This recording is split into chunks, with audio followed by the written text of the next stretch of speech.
You can Good start, ma'am. afternoon. Yeah, thank you. Good afternoon and a very warm welcome on behalf of the Center for Learning, Development and Transformation, Mount Carmel College. I'm Suma Singh here, and on behalf of my entire team comprising of Ms. Kavya, Dr. Netra and Ashwini, it's my pleasure to welcome you today for our webinar, Namma Bengaluru, A Historical Journey. To many of us, Bengaluru is our hometown. And to many more of us, Bengaluru is the city which just embraced us and helped us to achieve our dreams. There are days when we crib about the bad traffic jams, the creepy infrastructure, and of course the pollution. But let's also be honest, we also realize that there is no city like Namma Bengaluru, and whenever we are out of our city, we desire or crave to get back to our hometown. Today, it is known as an IT capital, a startup capital. But I think we all need to be aware of what is the history behind this wonderful city, which happens to be the fastest growing city in the world. It's time for us to go down memory lane and look at Bengaluru from a new perspective. And that's the reason why we are here today to look at Namma Bengaluru, a historical journey. And who better to take us through this journey than a multi talented person like Yashaswini Sharma? Yashaswini happens to be an architect, an urban historian, an author, academician, and a researcher. With a architectural degree from BMS College and an MPhil in architectural engineering from Cardiff University, Yashaswini has worked towards creating her own firm and is passionate about working for the cause of preserving heritage sites in the city.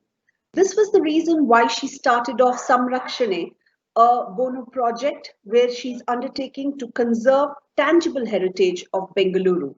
So today we are here not to look at the flashy, glamorous side of Bengaluru, but to look at the heart of Bengaluru in terms of where the city started off and how it has transformed over the centuries. Yashaswini, welcome and please take over. Thank you.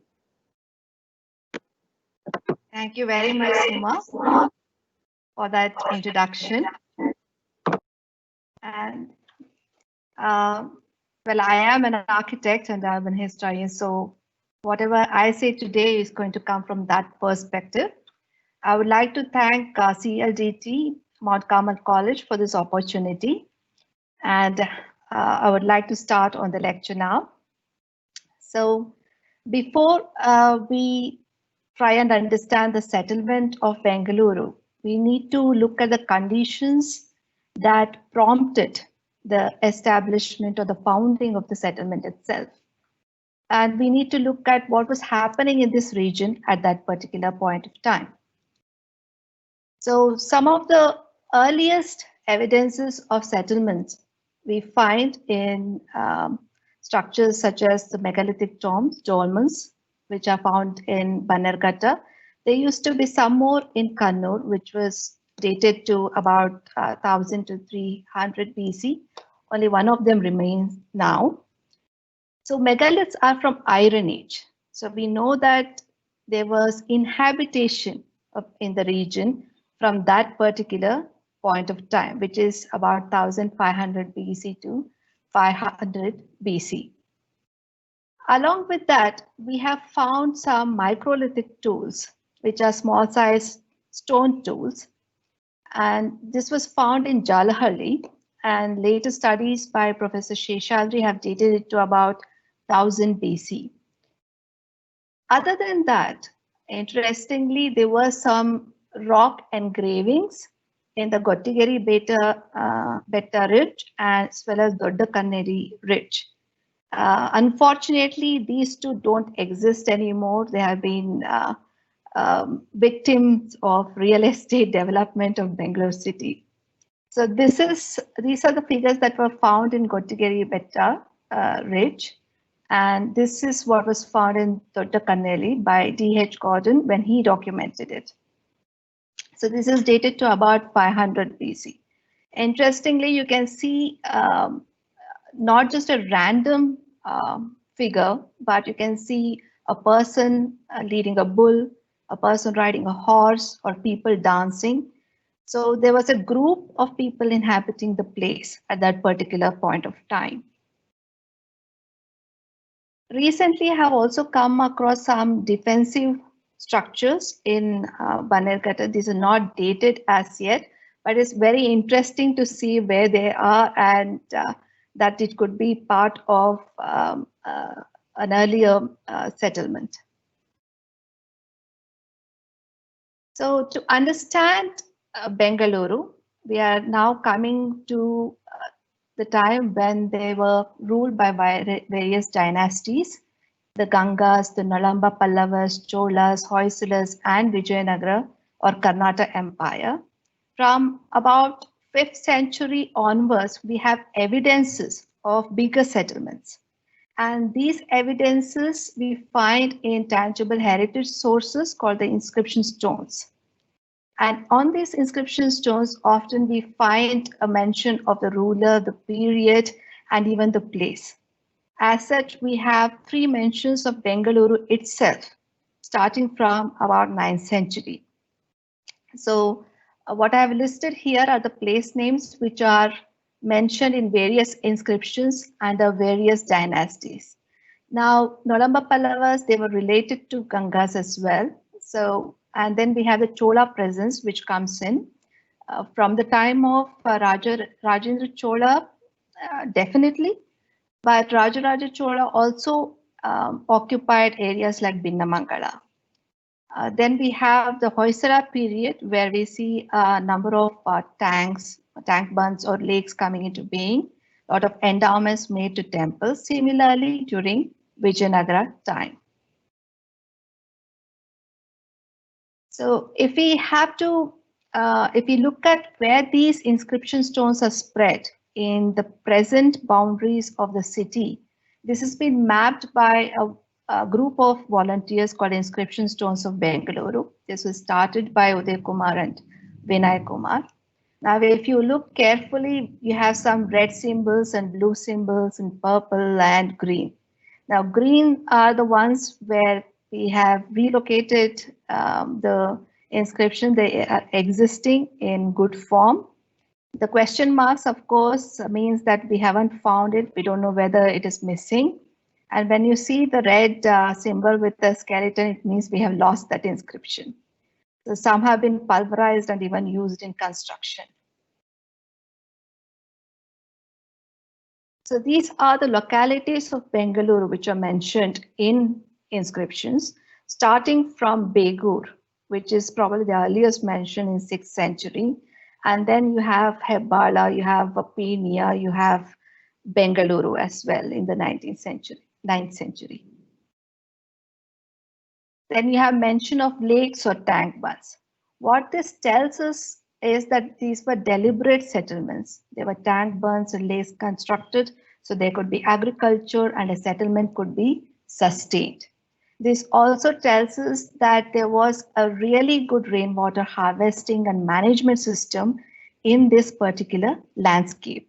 It's very important because we do not have a perennial source of water. We don't have a perennial river. So coming to where Bengaluru stands in terms of the map, the boundary that you're seeing right now is the boundary that was the Mysore kingdom after the 4th Mysore War. So within this, a person called B.L. Rice, who also documented the inscriptions in Epigraphia Karnataka, these maps were generated as part of the Gazetteer. He has mapped the regions which were under various dynasties within that boundary. So this is in about 8th century, and Bengaluru is part of the larger Manyapura or Manne, which was the capital of Gangas between 9th and 12th centuries after Kolar. From Kolar, they moved to Manne and then they moved to Talakad. So these are some of the remaining structures in Manne. It's about 8 kilometers from Nelamangala. If you have the chance, please to go and see it. There are some remains of temples and basadis, and as well as some interesting structures. There could be a palace. It needs to be investigated. So During this period, one of the earliest inscriptions we have found in this region, which was found accidentally in 2018, is the Hebbala inscription, where there's a first documentation of a citizen called Kitaya. It documents his heroic deed. He was defending his village from the attack of Rashtrakutas. Probably it was a cattle raid. You also see the enemy, the Rashtrakuta soldier on a horse, which indicates that cavalry was not new in this region. In the inscription, what is mentioned is Perbola Nadu Muvattu, Perbola being the older version of Hebbala. So Hebbala as such existed from about 750 CE. To conserve this, we built a Ganga Mantapa, which was funded completely from the public, Bengalurians all over the world, and it was inaugurated in January this year. So next we have the Cholas coming in when the region was under the Cholas. This is about 11th century, and there is Vikrama Chola Mandala, and Bengaluru was part of Vikrama Chola Mandala. Now in Chola administration, you had the kingdom, then you had the Mahamandala. A Mahamandalika was responsible for the governance. Then you had mandalas, and then you had puras, you had kottams, you had urus, you had keris and nadus, and so on.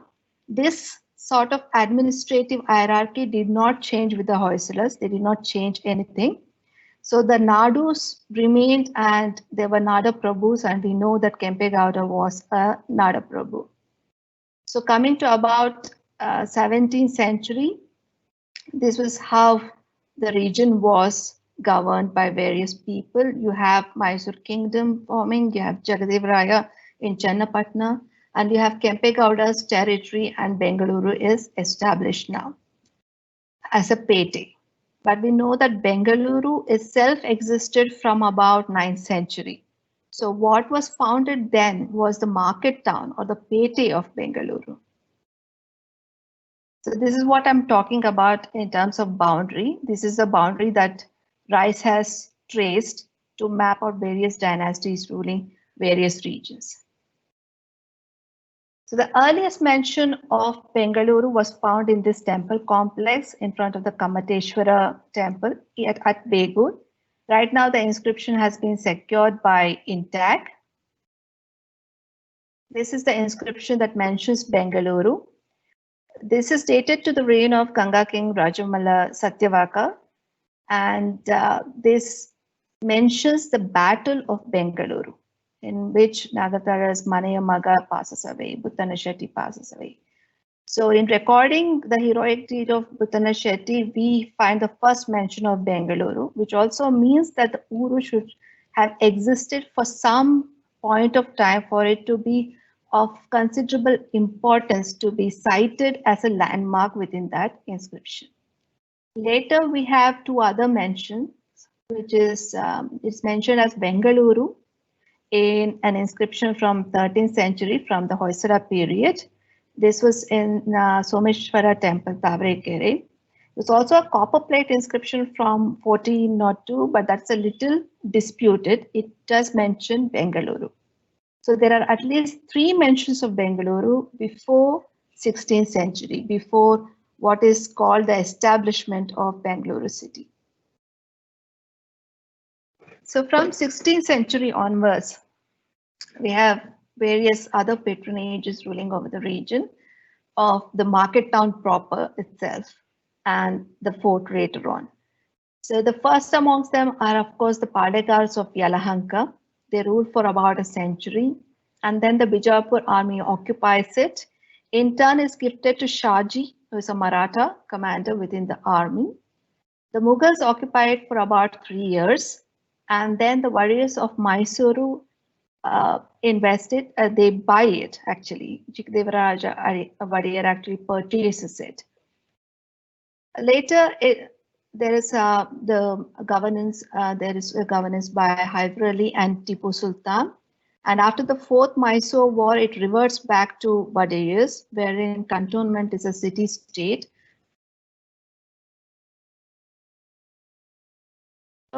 by the British residency. Post-independence, of course, it is catapulted to be the capital of the new state of Karnataka. So why is this region so important, and why is there such varied activity? To understand that, we need to look at the position of Bengaluru in the peninsula. Bengaluru is situated bang in the center of the peninsular India, and all trade routes almost pass through it. If you wanted to move from coast to coast, whether you were moving from Bengaluru to Rameshwaram, you were passing through this region. And this is why we find trade coins, Roman coins, etc. in this particular region. So this is, of course, after the investment by the British Army, the East India Company first. So the earliest maps that we have are from this period, after the Fourth Mysore War. What is interesting here is, please do remember the boundary that we see of Bengaluru in this particular map. There is the Bengaluru Pete, there is a Kote, there's a boundary head around it, and it's surrounded by hill forts. So if we look at the reasons why Kempegowda chose this particular region for establishment of market town, it would be the security from all the hill forts which could sound the alarm if there was an invading party or a bandit group coming in. So there was this increased security for him to establish this particular market town, and it was sustained by an government as well. This is Bengaluru Pete. It's just a zoomed in view of the same map. This is the first map of the Pete of Bengaluru, and it was drawn by Robert Home. The purpose was, of course, the war itself. If you look at it carefully, we can see where the machines were stationed, where the artillery unit was stationed, and how they actually launched the cannons, the direction in which they launched it, etc. So this is called the plan of the attacks of Bengaluru, and it was drawn up in 1791. Now, Bengaluru is supposed to be surrounded by watchtowers constructed by the son of the founder, Kempegowda I. And to understand the city itself, I'm going to use modern urban design theory, Lynchian theory, wherein one can identify the boundaries, the paths, districts, landmarks, and nodes. This helps us in understanding the city itself. Before we do that, for any reference of a medieval city, we need to go back to Indian canonical texts and try and understand how they may have been laid out. So there are two texts that I refer to understand Bengaluru itself, the town planning systems then. One is the Manasara and the other one is the Mayamata.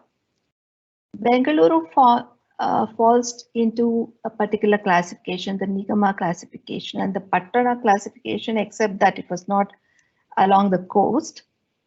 It is also a Karvata type because it is surrounded by hill forts.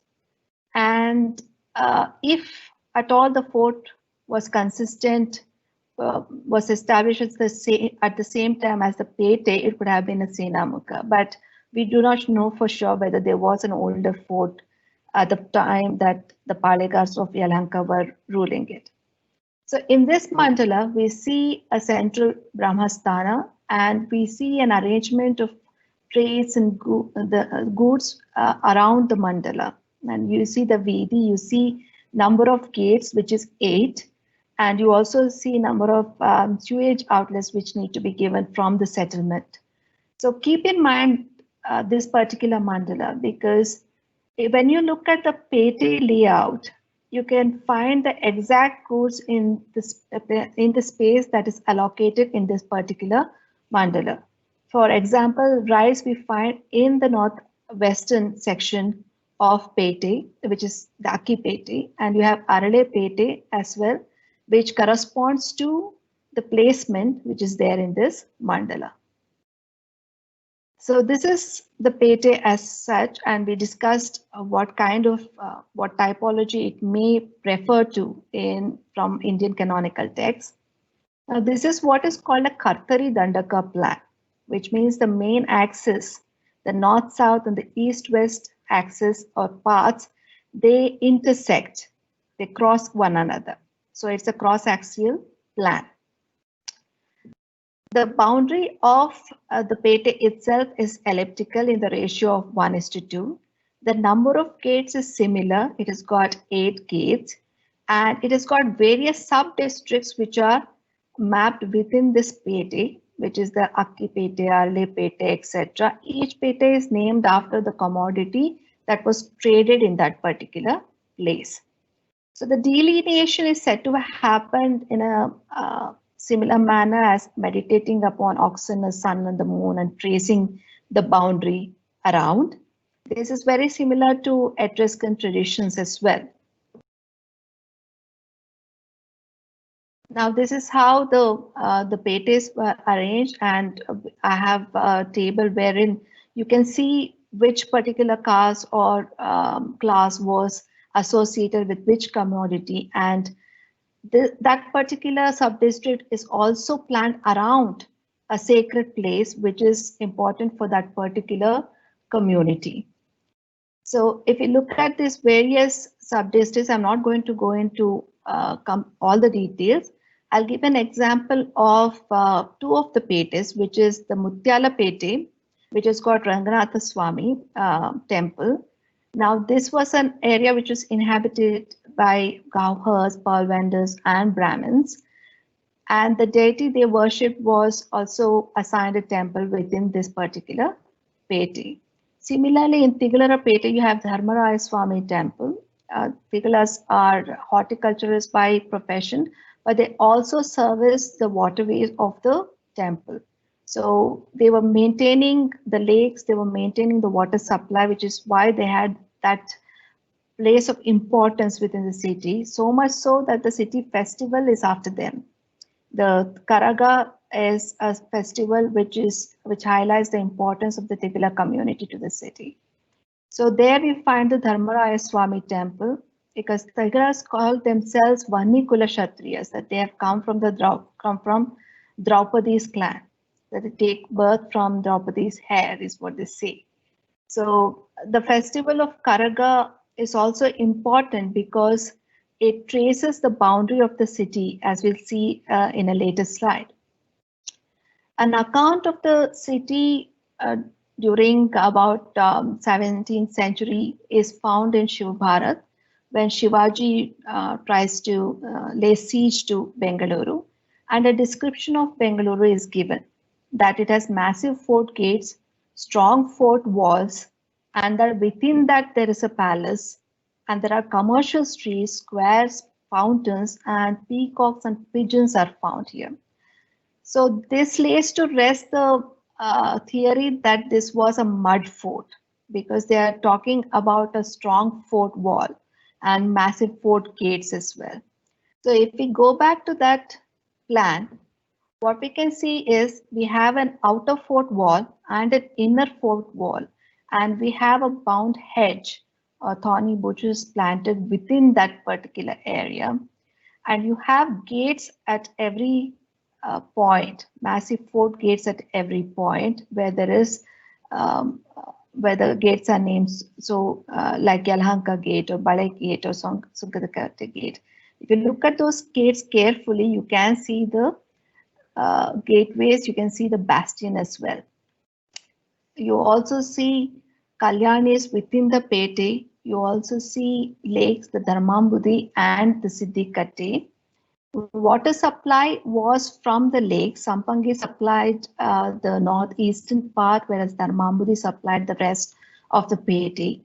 And water was laid onto the streets directly is what Rice says, and water was drawn on by troughs by individual households is what he says. And this water gradually flowed into Siddhikatte, which also fed into the moat around the Oval Fort later on. We will see that when we look at the Oval Fort itself. So I was talking about Karaga. The Karaga has managed to unify two communities as well, both the Hindu and Muslim communities within the Peti. And this particular festival is important because it traces not only the boundary of the Peti and the sacred places, but it also traces the lakes around it. So a major portion, the first a bit is to go to Sempangi Keri and draw the earth mound and water from it. And this is what is carried in a pot by the priest during the Karaga procession. And this is what is decorated with jasmine and so forth. So this Karaga starts from Dharmaraya temple and it also stops at Tawakal Mastan Dargah and takes the blessings of the saint and moves on. In this way, they have managed to have a dialogue and a meeting of cultures within the Pete itself.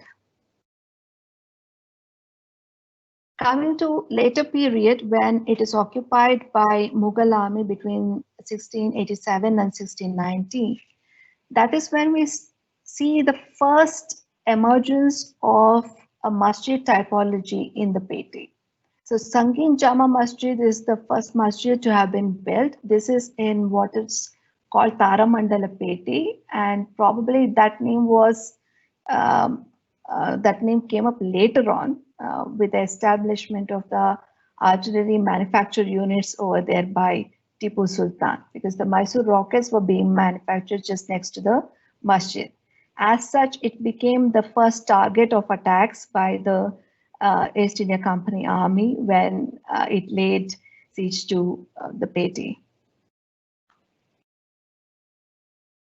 So this is the Sangin Jama Masjid as of now. Now, if you look at these four pillars at the bottom slide, that is the extent of the original masjid. It was just a 10 feet by 10 feet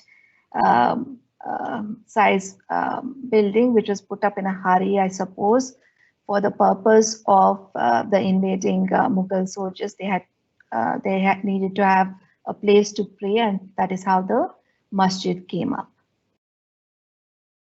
So we now come to the Kote or the Oval Fort. The fort was located southern to the Pete, and this is a view of the fort standing from the Pete itself. You can see the hutments of the Pete, and we are looking at the fort wall. So the Pete extent was about 5 kilometers, and this has a circumference of about 3 kilometers. 1.62 kilometers. And this particular kote was probably built by Chikkadeva Rajawadiya because it forms again the mandala system, and it responds to the typology, references the typology of Jaladurga. There is a classification of forts, the classification of towns, which is given in both Manasara and Mayamata. There are a few differences between the two texts, but this follows the typology of Jaladurga, where instead of a river around, we have a moat around the fort proper. Now the fort had a main wall and it had a Fosbury which was at a lower level. The Fosbury had 4 bastions, and this one had 2 gates, which is the Delhi Gate and Mysore Gate, so named after the direction in which they opened into. One opened into the Mysore kingdom and the other one opened to the Delhi kingdom. So probably that is why they are called Delhi Gate and Mysore Gate. As we discussed earlier, Siddhikate is what feeds into the moat, and then there was another lake which was just at the Mysore Gate, and then it flowed off using the slope of the terrain itself. Now, this particular kote also is said to have been built in mud by Chikkadeva Rajawadiya and later on strengthened in stone by Hyder Ali. This account I find a little dubious because both Gaudas and Vadiyas, they built forts in stone. They never built mud forts. And it's harder to build a mud fort abutting a water body. So I think the glacis might have been mistaken to be a mud fort to give that kind of a description for the Pete. I'm pretty sure that it was built in stone. Now here, why I say this follows a Hindu mandala is that the palace and the temple seem to have come up at the same time, and there was an entrance from the palace. There was an eastern entrance into the temple. So this temple is the Kote Venkatramana Swami temple, and it seems to have been a private temple rather than a public temple because the public did not have access to it. And this is in the Kubera Mula, the southwestern region, reading from the Brahmasthana, which is the central bit. So we can safely say that this came up probably during the same time. There was probably an earlier smaller palace or a mansion in that place where the Tipu Palace came up.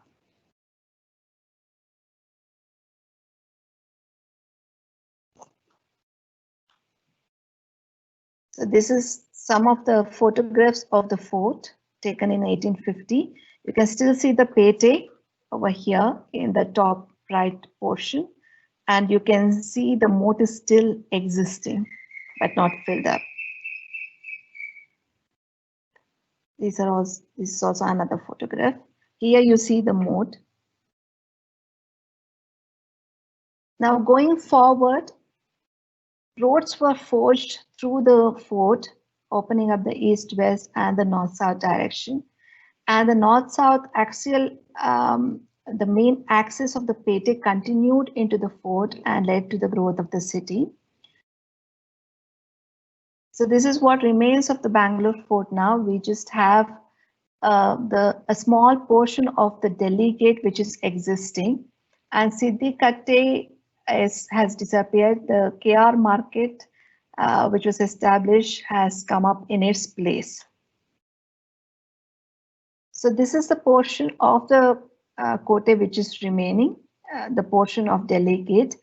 Originally, Delhi gate had about 3 courtyards and 7 entrances. It was an entrance led from the pete into the Delhi gate. So I think the 7 entrances portion, the slide is missing over here. Never mind. So there was a tortuous entrance through 7 gates into the Kote itself. So this was an advantage for the army manning the fort. They could see the enemy, they could stop the enemy at 3 particular stages. The remaining portion of the fort, I mapped it recently. You have a Ganesha temple there, which is described as a new construction by Vishweshwaraya and Ramakrishna Rao when they do a survey of the fort. It is now called a heritage structure. So right now we have about 3 gates, which is 1 here, 2 and 3. You have some inscriptions on this particular wall, and we have one big bastion in the smaller one with turrets remaining. This also housed David Bear's dungeon, who was a prisoner of war of Tipu Sultan. So this is the remaining portion of the Kote itself. And there's a slight resemblance, of course, to the Devanahalli fort, the proportions and the way it is laid out. It's the birthplace of Tipu Sultan in Devanahalli fort and the existing Devanahalli fort. So now we come into the structures which are remaining within the Kote, within the pete, which are historic, and we will examine them one by one. All of the temples that are existing, aside from the one in Begur, are in post-Vijayanagara style. And this has, so this is the Kote Venkatramana Swami temple that I spoke about in relation to the Wadiyars. So this was the first temple that was established by the Wadiyars. It was built by Chikadevaraja Wadiyar. Accounts, when you look closely, you see that the Garbhagriha comes from an earlier portion, probably early 17th century, and the Mandapa has later, in the later period, later half of the 17th century. In the temples of Bengaluru, we find simple and the basic and the composite columns. We have figural and colonnade additions to the main column. This is tradition we see from the Vijayanagara period. It is carried on in a smaller scale. So this is a provincial version of the Vijayanagara temples. Chikkadevaraja Vadiyar's temples use Manichanda Adhisthana, which is a different type of Adhisthana, which is the plinth. When I say Adhisthana, I mean the plinth. What we see is that the Garbhagriha has got a very plain Adhisthana, and then the Mantapa has got a different, more decorative Adhisthana, which is a Manichanda. So this was documented some time ago by our firm. This is an enlarged view of the palace and the temple complex. You can see that the road passes right through here, right in the middle of this complex now. And this is where BMC, etc. are located. You can also see very clearly that the entrance is from the palace into the temple. So this is the temple. We have got a very unique column here, which is said to be unique to all of Chikkadevaraja Vadiyar's temples, which is the four rearing lions, which is the figurate column which has got four rearing lions and riders too. So this particular column is credited to the period of Chikkadevaraja Vadiyar. He is also the person who purchases Bengaluru from the Mughals for about 3 lakh rupees. We have Halasuru Someshwara, which probably dates to an earlier period. The core dates to an earlier period, and it has been similarly enlarged. It has got similar type of composite columns, except for the one which has 4 layering lions. You have figural and colonnade additions and basic column typology in this particular temple. This is located in Halasuru, and Halasuru is also mentioned in various other inscriptions. So the inner core could be dated to Chola period is what some scholars say, but we don't have inscriptions to support it. So this is the layout of Halasuru temple. Next is the Ranganatha Swami temple, which comes in Mutyalapete, as we discussed earlier. This is part of the Pete area itself. Here we have rearing horses instead of lions, again, which points to a cavalry unit. And it has also got some very unique columns in the entrance bay, which has got a Ghata capital, but this Ghata capital can actually be moved. I mean this particular portion. Amongst the earlier temples is also Gavi Gangadhareshwara temple and the Dodda Basava temple. The monolith is supposed to be constructed during Chola times, but we don't have an inscription again. We do have a 17th century inscription at the base, but that mentions Rishabhavati river, and it says that the Rishabhavati river takes birth here and flows southwards. So that's about the temples that we find in Bengaluru region. Now we come to the palace typology. We do not have any evidences to support, to tell us what an earlier palace could have been like over here, or whether there was an earlier mansion over here. But we do have the Tipu Palace. Unfortunately, he did not live much over here, because by the time he completed, by the time this palace was completed, it was occupied by the British. So this particular palace, it follows the plan and the layout of the earlier palace in Sira, which in turn references the Kedadish palace of Shivappa Nayaka, which is there in Shivamogga. It too has a public darbar and a private darbar hall and rooms alongside. and a double height columns in both the Darbar halls, and a gallery to view.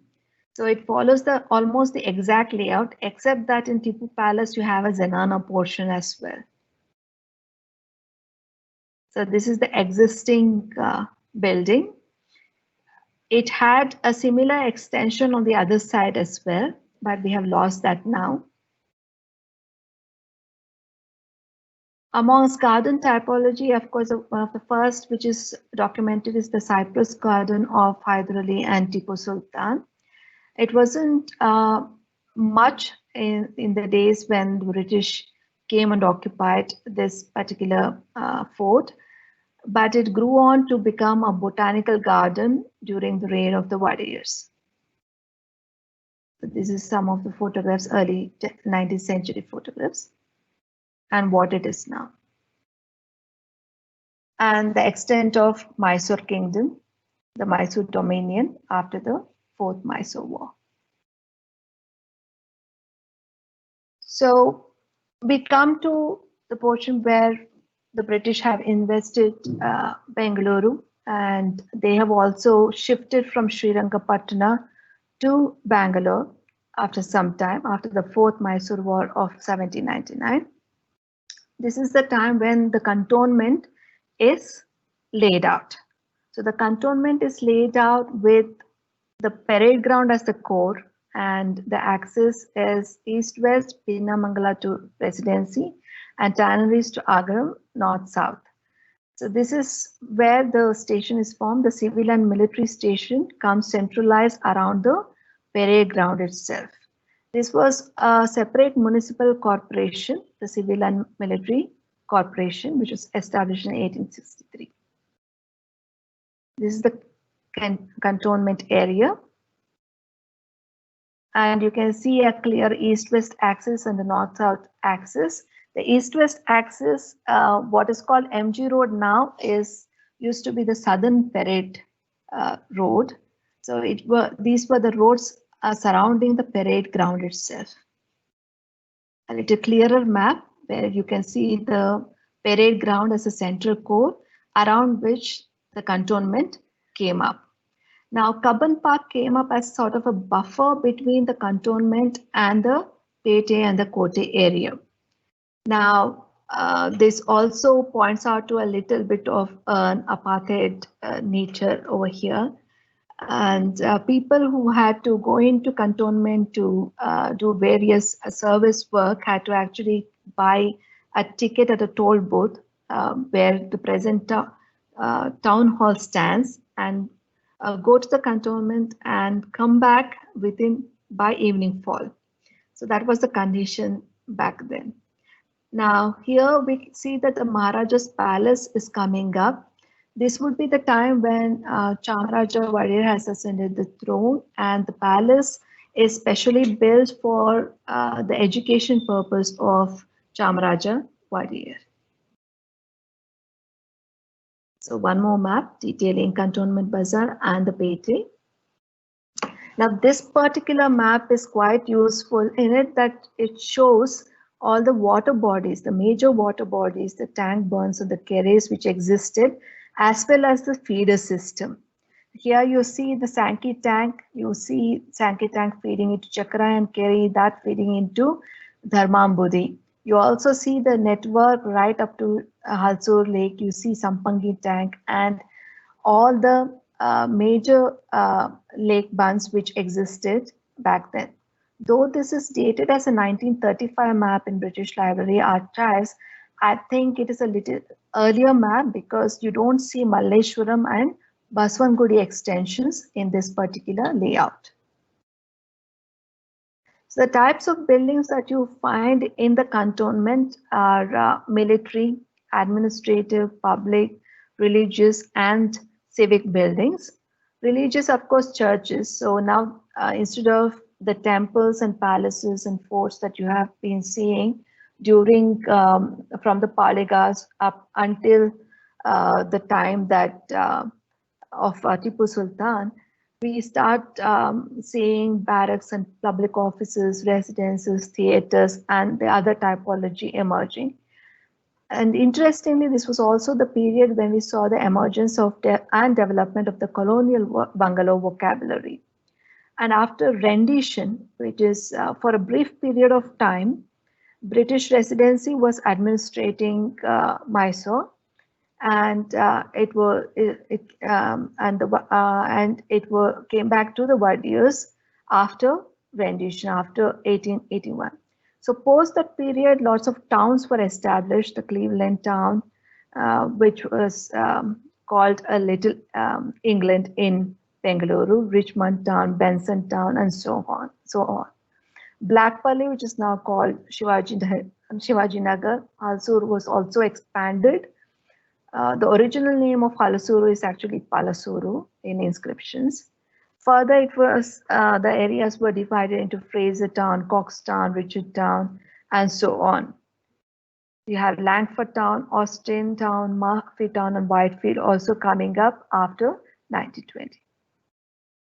So what are the features of colonial architecture? We find both classical colonial buildings and Gothic buildings in Bengaluru. Of course, they're revivalist buildings because the movement itself has exhausted in the West, but it is revived in colonies. So the classical style, it draws from Greek and Roman classical architecture. You will see symmetrical facades. You will also see orders or columns which come from these two traditions. You have the emergence of the porte cochere, the coach gate, the carriage porch, and you also see pediments, and these are typically 1 or 2 storied. During the Gothic period, you see the emergence of trellis work, monkey tops, and you have Gothic pointed arches. You see rose windows, steep gables, etc. coming up. I'll just show you some examples of these buildings. I'm also keeping a watch on the time. So the Atara Kacheri is one of one that reads classical colonial, with Mark Cubbon having been shifted recently. The residency, which is Raj Bhavan now, it was a 1-storied building and an upper floor was built later on. Then you have the Government Museum, which also follows a similar style and which has got Corinthian columns. Of the Public Library. Then you have Mayo Hall coming up. Now Gothic style is coming in. You have Mythic Society, and of course St. Mary's Basilica. I'm not able to show all the examples because this is a lecture which is about 1 hour. So I'm going to keep the examples to a bare minimum. And this is a bungalow typology that you find this in Bridgestown. This is the South Parade Road, what it used to look, and now it is the MG Road. So we come to Wadiyars of Mysuru. Now, soon after the 4th Mysore War, Mysore Kingdom, of course, reverted to Wadiyars, and Lakshmamani was the regent, and Mummadi came to throne. But for a brief period between 1831 and 1881, it was taken over by British Residency. Mummadi managed to adopt Chamaraja Wadiyar before he passed away, and the palace came into being for sole purpose of education of Chamaraja Wadiyar. Unfortunately, Chamaraja Wadiyar also passes away at a young age of 31. And later his wife takes over as the Queen Regent, and then which ushers in the golden era of Mysore Kingdom with Nalvadi Krishnaraja Wadiyar, and then Jaya Chamaraja Wadiyar, and later the kingdom becomes part of independent India. So what was this period famous for? Mummadi's period was famous for cultural renaissance and a Kannada renaissance, because during Tipu's period, Kannada would have been replaced by Persian as the administrative language. So it reversed back to Kannada during Mummadi's time. And the major things that we see now, what renders Bengaluru a modern city and what made it very attractive in post-independence era, whether it's the public works, the infrastructure, waterworks, schools, colleges, universities, scientific research centers like IASC, etc., were all laid out during this period, which is post 1799 up until 1947, 1950. They also sowed the seeds of democracy in the sense there was a representative assembly which was operating right at the time of, right during the rule of Chamaraja Vadiya. So what are the buildings we see then? Of course, Bengaluru Palace follows a Tudor Tudor style of architecture. It is said to resemble the Windsor Castle, but it doesn't resemble it so much. You also see the emergence of statues and squares. You see layouts coming up post the plague situation. You also see the establishment of colleges and student unions and union buildings and universities too. So the major layouts that came up during this time were Chamarajapete extension, then you had Shesharipuram extension, and you had Malleshwaram and Baswanagudi extensions which were built to decongest the Pete itself. Now this is a layout of Malleshwaram which was drawn up in 1895 during Vani Vilas's reign, and it was completed during Nalvadi's reign in 1905. Here again we see north-south and east-west axis roads which are planned, bigger bungalows, bigger areas given for noblemen up to 5 acres, which were given to people who were working for the in the Maharaja's government. You also have various communities accommodated very well within the setup. You see that they have accommodated Brahmins around the Kadu Malleshwara temple. At the same time, Baswanagudi extension was also laid out. This follows a typical mandala layout. So instead of the palace in the Brahmasthana, you have a public square and you have got wide roads established. Now these roads were planned to be 100 feet because they were planned to support a tram system. So that was what was envisioned at that particular point of time. Why it never came to be, we don't know. Probably because there were the world wars which were happening, and there needed to be considerable amount spent on the wars, etc. Probably that delayed it. And of course, later in the post-independence era, probably it was all but forgotten. So here again, you see a layout which bifurcates various communities and lays it around the public squares. The reference point for this layout is the Dodda temple, the Bull temple, and for Malleshwaram, it is Kadu Mallikarjuna temple. Kadu Mallikarjuna temple, we do have a 17th century inscription where Shaji's son Venkoji pledges Medura Ninganhalli, which is part of the IASC campus now, as Manya for the maintenance of the temple. We do not know exactly when the Shivalinga came up though. So to end this lecture, I would just give a comment on the vision that Jayachamaraja Vadiya, the last Maharaja of Mysore, had for the city. He was planning probably for a parliament town, because at that particular point of time, what was being talked about was a constitutional monarchy. And a parliament was planned, and the town layout was also planned. This soon morphed into a legislative assembly, the Vidhan Saudha that we see today. So coming back to the layout of the city, we see the north-south axis growing and the city growing alongside with it. The east-west axis kind of shifts to Mysore Road, and that continues as the major axis.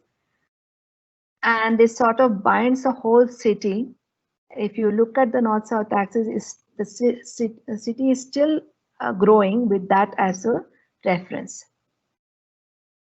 And if you look at the inner ring road, the outer ring roads which are being laid out, you see that the pattern follows the Pete shape itself. And if you look at this particular map of Bengaluru, when there used to be a green buffer, this is exactly the same layout that we saw with the hill forts at the beginning of the lecture. So changing character of the city, the Pete itself, from a market town to a defense citadel, a garden city, a city of science and technology, and of course, information technology and all that came with it later on. So now we refer to it as a city of traffic jams and as a concrete jungle, unfortunately. So it seems like the lessons from the past have been forgotten and the city has morphed into something we don't recognize. Thank you and happy festival to everyone. Thank you, Yashaswini. It was a wonderful trip down the architectural history of the city. We have a couple of questions, but before I take that up, I wanted to know when you look at Bengaluru today, as you yourself made a mention in the end that it's more of a concrete jungle. Is it really a challenge now to figure out the good old architectural wonders that were there in the city? How difficult it is for you as an architect and the urban planner and historian to go back and search for the roots even today in this concrete jungle? Well, it was considerably difficult, which is why I started my research in the first place. Because Okay. as a student of architecture, I couldn't see where the city began and how it developed. I could see that various areas had various typology and the attitudes also differed. So I was trying to find an answer to all of this and to see how Bengaluru came about when I started my research itself. And now I'm beginning to understand the city. That is what I can say. That's nice. After a decade and more of research. So coming back to your question, how difficult is it? There are some things that we have lost. There are some which can be conserved, and there are some lessons which can be learned too. If you look at the water management system itself, which is the tank bunds and the feeder systems, and how it was led into tributaries, and how the river was kept clean, or how sanitation was maintained.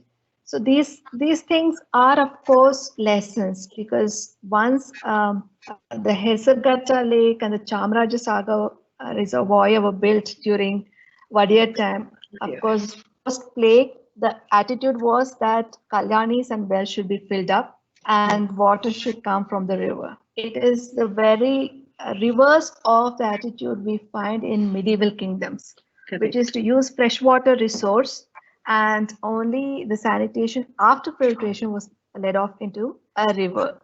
So somewhere down the line, pandemics like the one we are having now has changed attitude, and we have forgotten what was there before. So some things can be revived, some cannot, because some lakes are lost, some feeder systems are lost.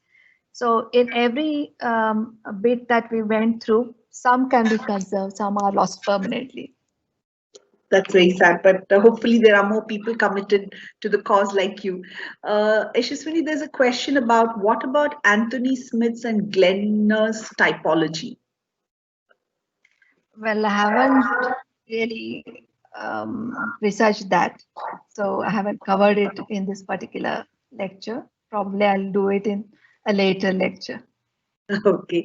The next question is, Bengaluru is rich in heritage, and an architect and historian play an important role in creating not only awareness, but particularly about the old structures. So the question basically is, how do we go about in ensuring that our old heritage structures are well preserved even now? Well, that is larger subject, isn't it? Because there's an aspect of governance and their attitude towards it as well. Earlier, when we had a public works department during the earlier period, there were, even for markets, there were market inspectors looking at the health of the building, looking at how well it is being maintained. that is sadly not the case anymore. It is not done so diligently. And it is with sadness that I note that the PWD is really not maintaining heritage buildings. They are using the buildings, but they're not maintaining the buildings at all. Yeah, so we do need some amount of, a change in the attitude from the governance itself. Now, there was a talk of having a national heritage policy. So I hope that kind of filters down to the states, to the districts, and we have independent heritage committees which can oversee such things. True. And they're not stuck in bureaucratic red tape. Absolutely. And although the civil society is very active even in Bengaluru, but I don't think so unless the public authorities wake up, we would be able to conserve and revive a lot of these. There is Janvi Anant Kumar. Her question is about what about RMV extension? When was it set up and what was its relevance in the growth of the city? Well, Sadashivnagar, RMV, those areas are actually sitting on what used to be palace orchards. So the orchards were lost during a Congress convention post-independence. They came down and cut down all the fruit trees and had their session over here. And later, Pandit Jawaharlal Nehru is supposed to have recommended to Jaichamarajah Wadia that what is lost is lost. Why don't we have a layout for poor people here? So we see a lot of poor people. The irony is you don't have poor people there, but anyway. The Sridevi, her question is Gavi Gangadeshwara temple being excavated, being an excavated temple rather than structural, won't it be much older? Perhaps any inscription at other places indicated its existence. That's what she wants to know. Well, we don't know for sure, but the inkling is that the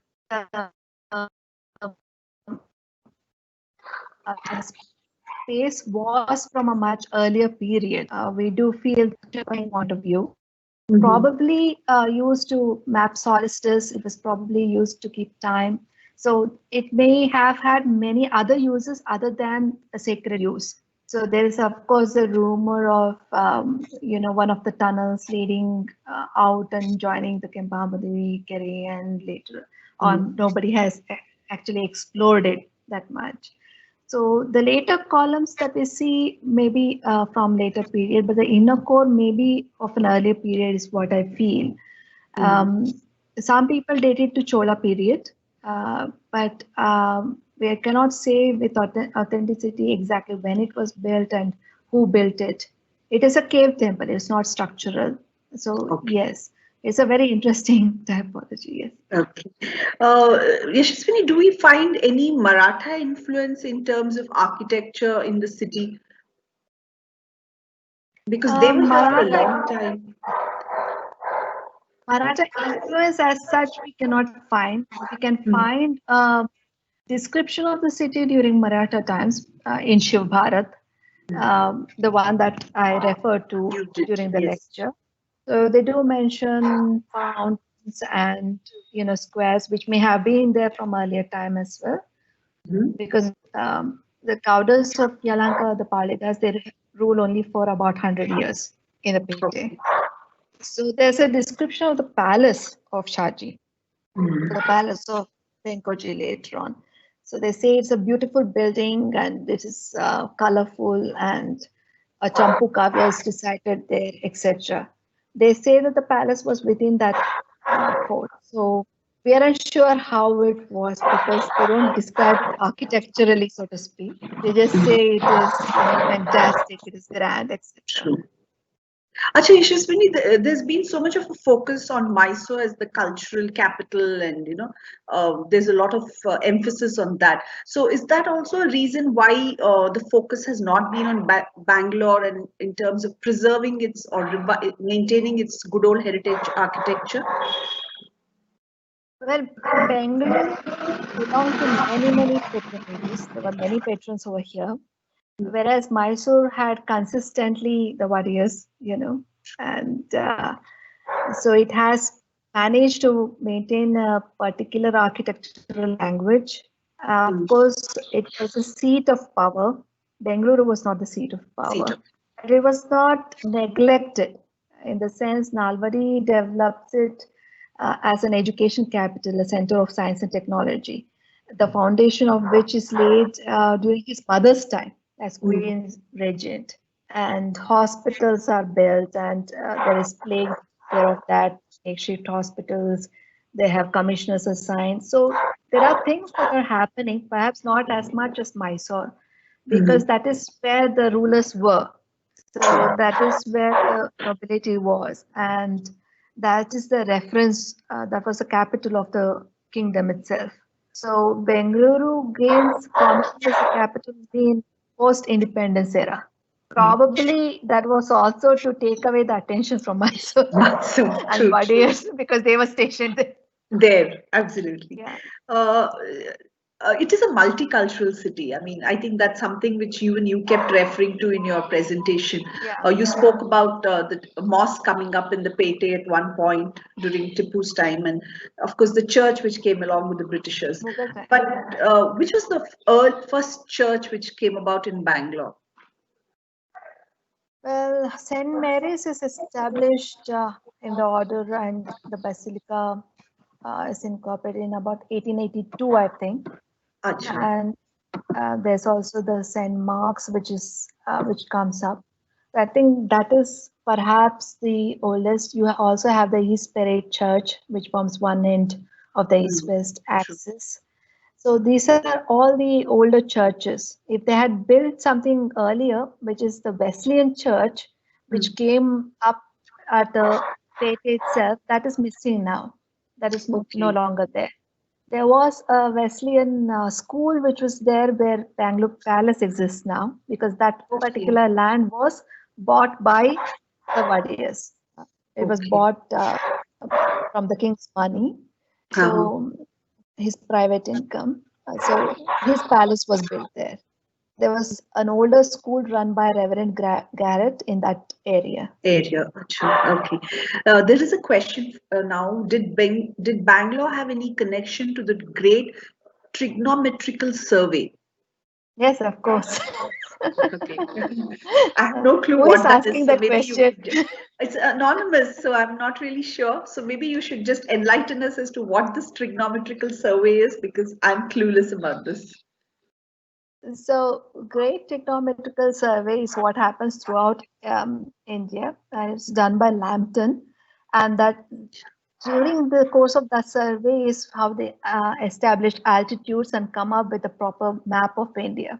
So it's a very, very relevant survey. And we have, of course, the starting points and, the GTS points which are mapped in Bengaluru. You have one in Jakuru, you have got, one near the park where the Kepegowda Tower is. So there are GTS points everywhere over here. So they mapped the terrain using a particular tool, and this was done by Lambton.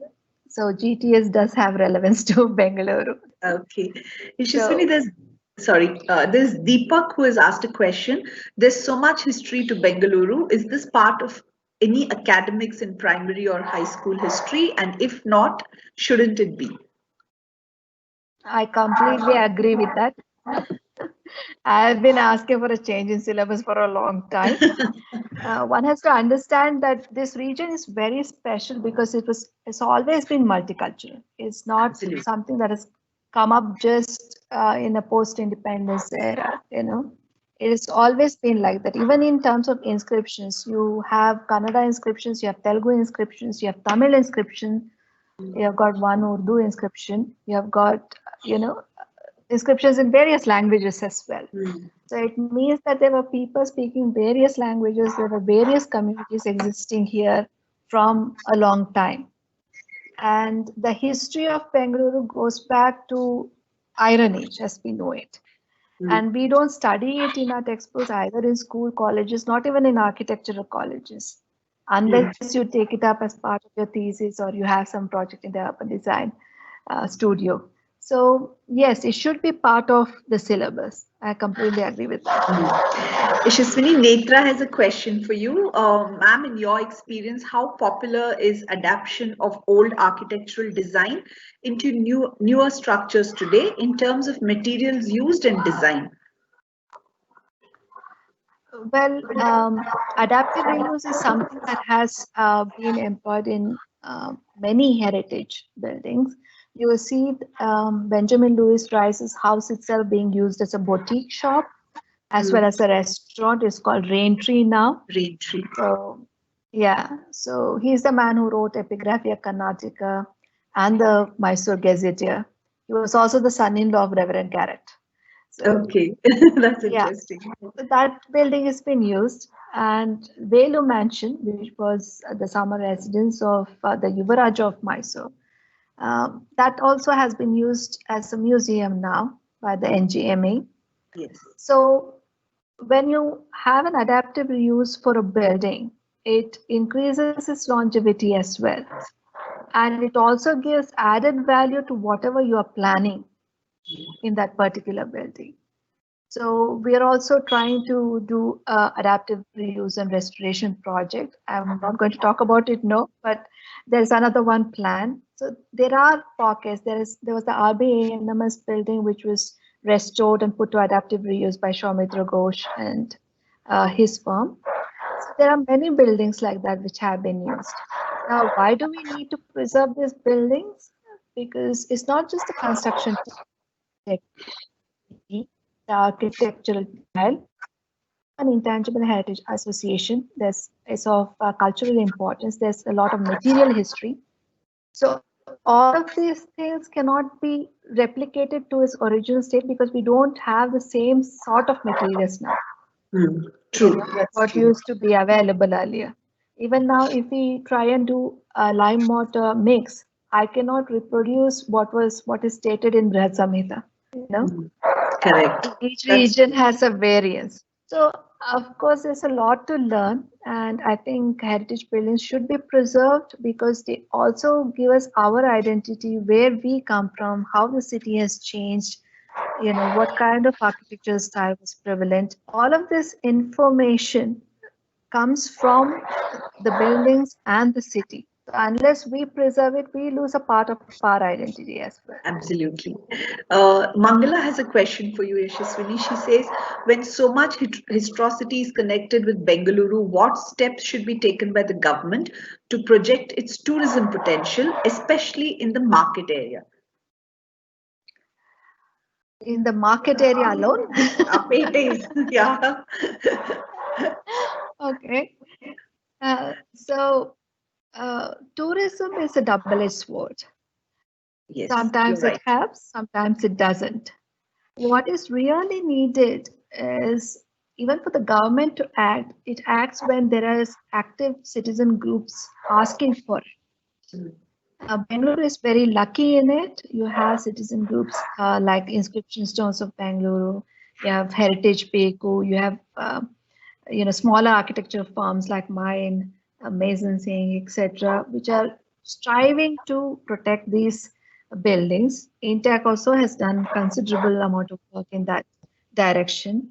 So what we really need is a dedicated heritage committee with heritage fund as well to to see to the upkeep of these buildings.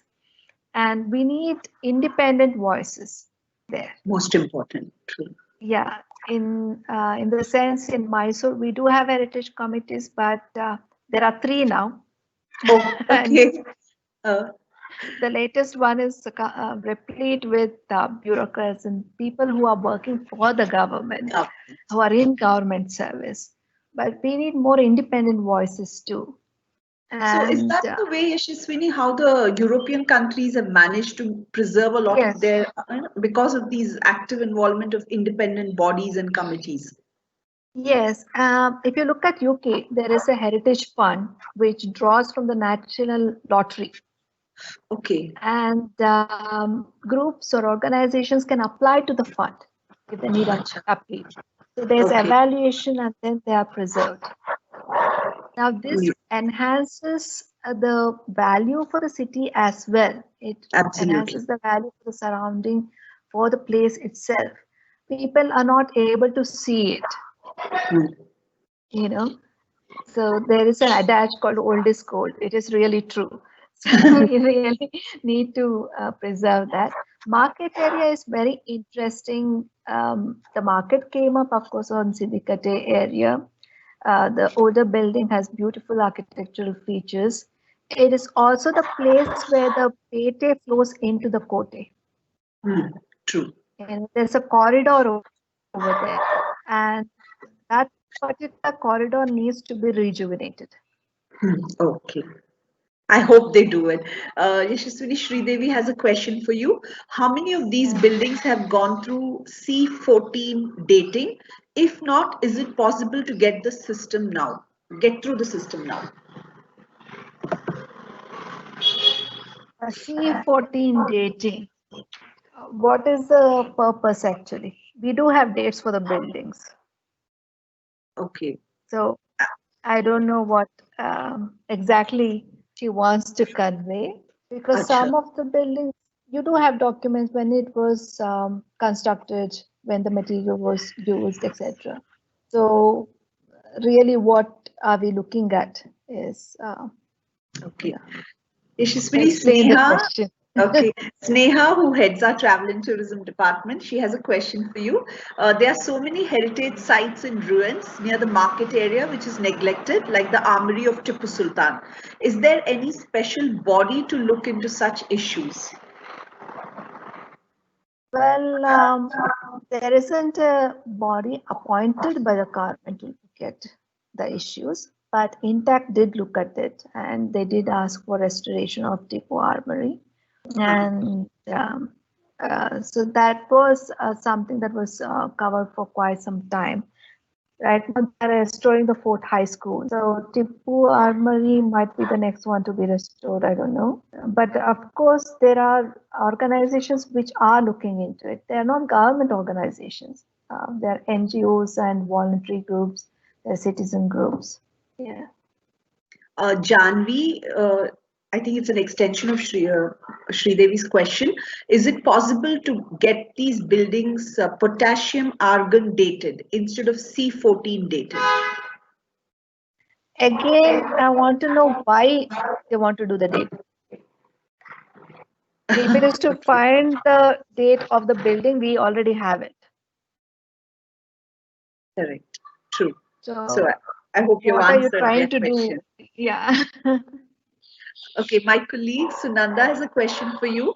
Has there been any initiation about creating an oral history by government, since many places are historically significant in Bengaluru?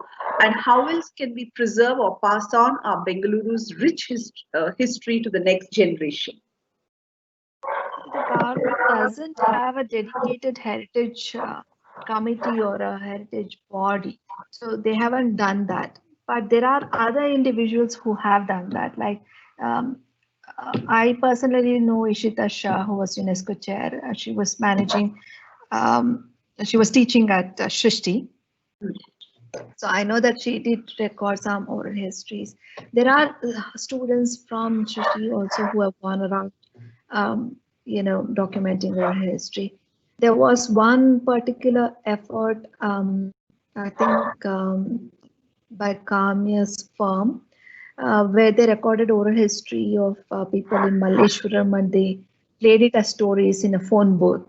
You could dial. Yeah, yes, I remember reading about this. So there are things like that which are happening. They're not a government policy. They're things which are started by firms or voluntary groups or organizations. So it's not been part of a government policy.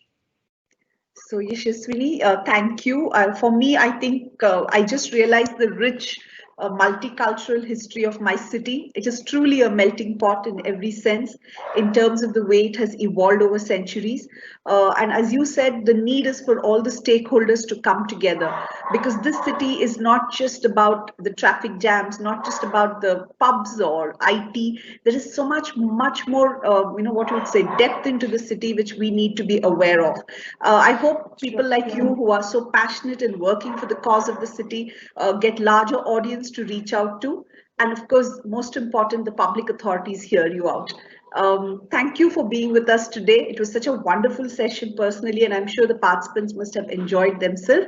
And I do hope that we would be able to take you to a much larger audience at some point, because your voice has to be heard out by many more out there. Thank you, Yashaswini. Thank you so much for the opportunity. Thank you. Thank you to all the participants. We look forward to more such webinar series, and I hope more of you could be a part of it. Thank you, and have a great day. Thank you.